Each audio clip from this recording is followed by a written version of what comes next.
Hello everyone, welcome to Over Analytical with Taven Jorgensen. I'd like to thank you all for being here. I'm hoping I will make this time valuable and useful for you.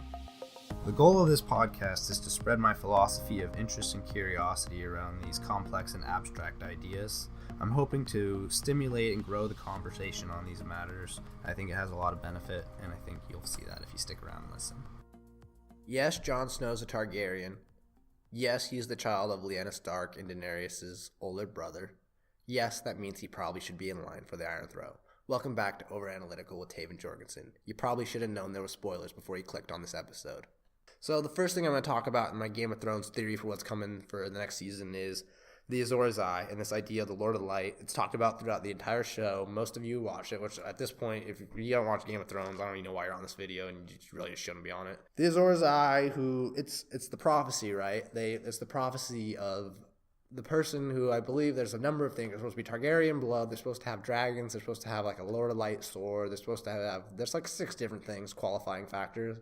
And the prophecy goes that when the undead army marches down from the wall and comes to fight the war against the living, the Lord of the Light, or the Azor Ahai, will lead the living army into the night that never ends against the undead. Well, who is the Azor Ahai? Well, the Game of Thrones has it set up in a way that makes you really think it's going to be Daenerys, which makes me really think it's not going to be, because that's kind of their thing. Because she's the obvious, because she's the most obvious Targaryen, because she's the daughter of the Mad King. And she has dragons, she has all the fire, she's got all the qualifying factors. But now that we know Jon Snow's a Targaryen, and he's Lyanna Stark, and I can't remember the other guy's name, but he's a Targaryen, basically, which technically, because he was born right after his brother would have died, or his father would have died, who would have been in line for the king, would make him the next king rather than Daenerys. I guess I'm not sure how the legacy actually goes down, but it makes this a lot more complicated than the characters know and than the show really knows, or that most people watching the show really know. But Jon Snow seems like a reasonable person to be it, I think. Like, he fits all, he's got Targaryens. You also notice that there's a scene, I can't remember, in the 6th season where Jon Snow touches one of the dragons. Not very many characters do that, and I think it's very strategic filmography. You'll notice Daenerys can touch the dragons, you'll notice Jon Snow can touch the dragons, and there's one other person who's touched the dragons who you might not guess. Tyrion. Tyrion is interesting, and he's personally my favorite pick. I would like to see this happen. I don't think it will, but this is my favorite conspiracy for what could happen in Game of Thrones.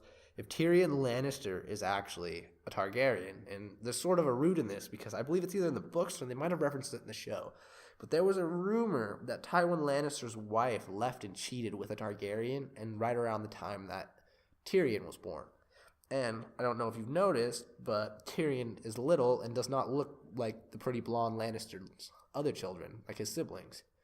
So I don't think it's that crazy to suggest maybe he's not actually a Lannister. Maybe he's actually a Targaryen, which is why he would be metaphorically embodied by someone who's little and somebody who looks different.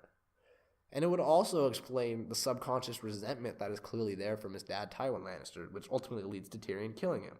Tywin was ready to let him go down for a crime he didn't commit because that's how much he resented this son of his. This is important because the Azor Ahai is supposed to lead the undead army into the fight against the dead army in the night that never ends. Notice that it's called the night that never ends. I think that's kind of very convenient because it almost implies they're going to lose. It kind of definitely implies they're going to lose. It's the night that never ends. Like, if the night never ends, the good guys probably don't come out on the other side, right?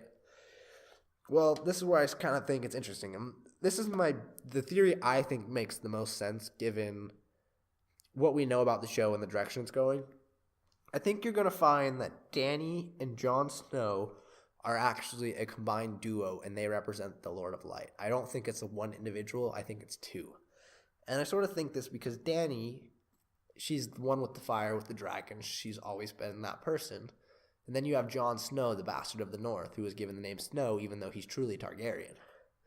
Well, the whole series of the books, because there's all individual books for every every one, right? But the whole series is called A Song of Fire and Ice. Maybe Daenerys is the fire, Jon is the ice, and maybe they are the Azor Ahai that's going to lead into the night that never ends. I sort of think everyone's going to die. I think The Night That Ever Ends makes it pretty clear.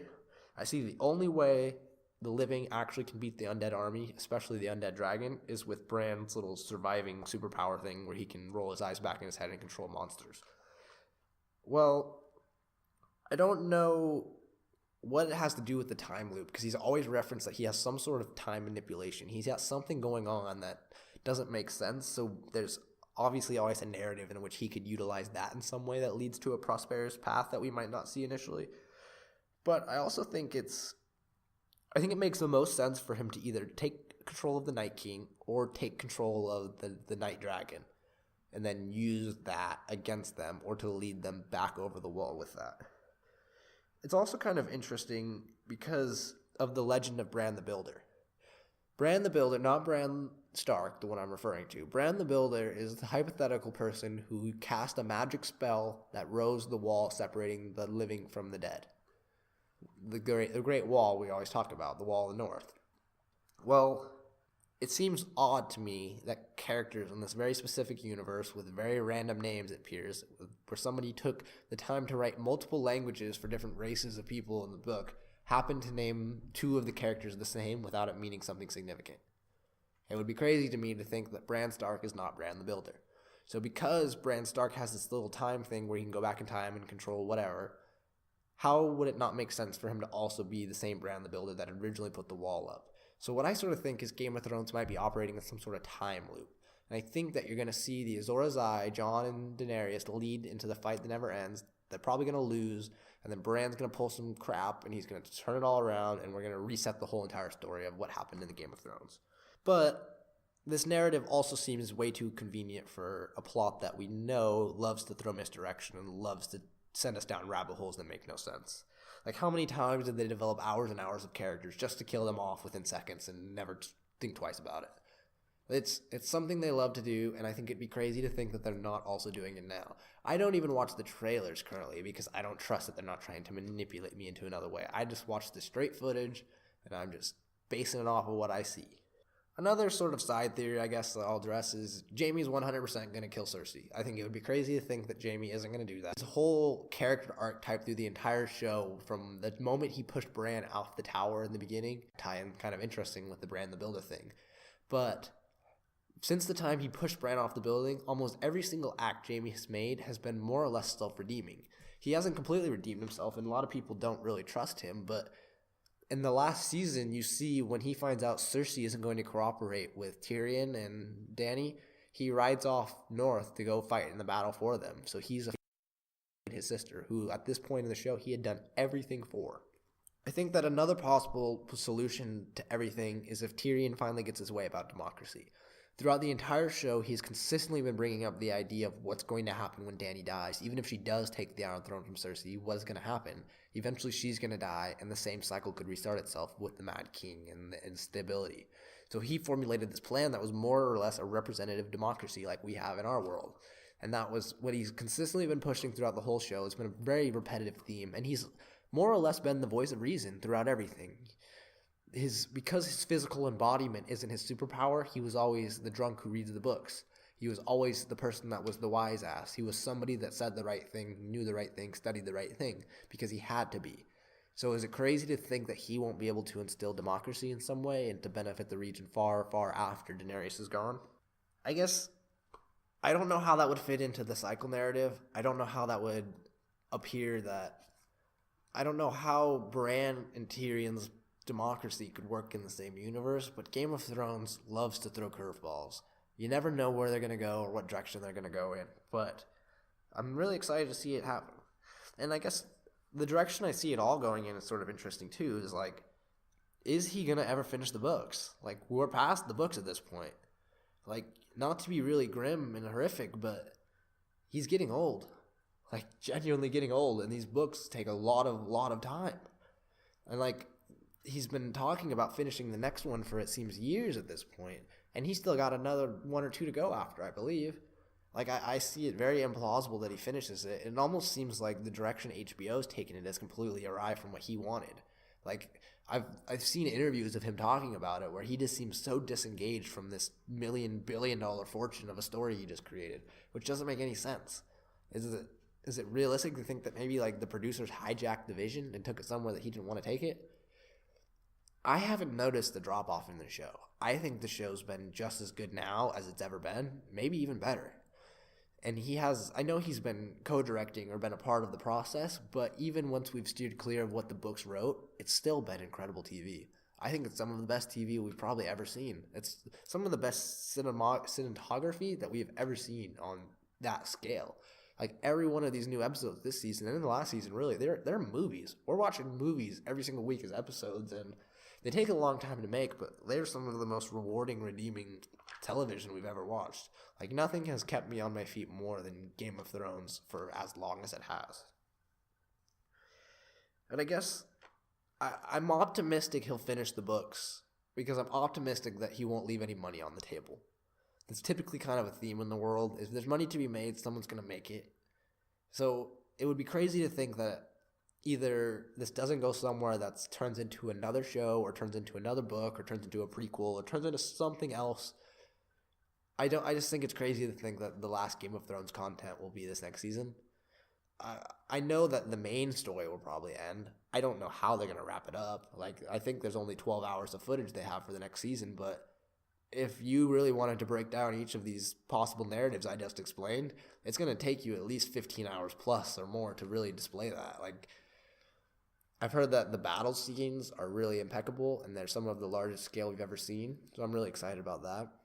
I think the show will be really good, and I think the ending's going to disappoint everybody, because I think everybody wants the hero to win, but we know it's Game of Thrones. We know the hero can't win.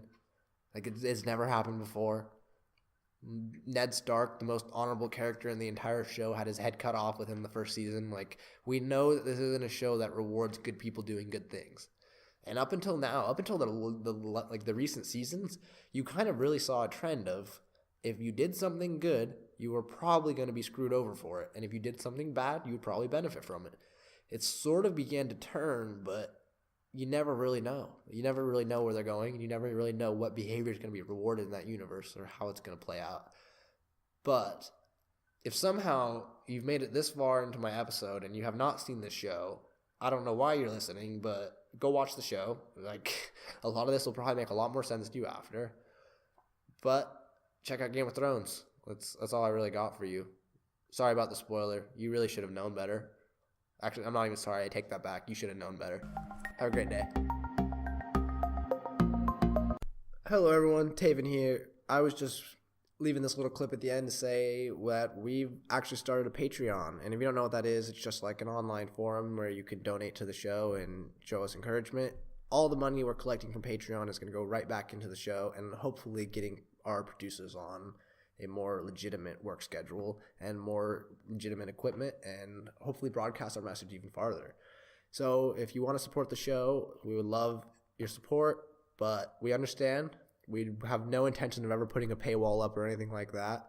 And if you can't financially afford to support the show or you just don't want to, another way that would be awesome for your support is to just like, share, comment, interact with it. The more interactions, the better. The more people it's going to get this in front of. And I think that's going to be good for everybody. So thank you again. Thanks for all the support, all the views. You guys have been awesome.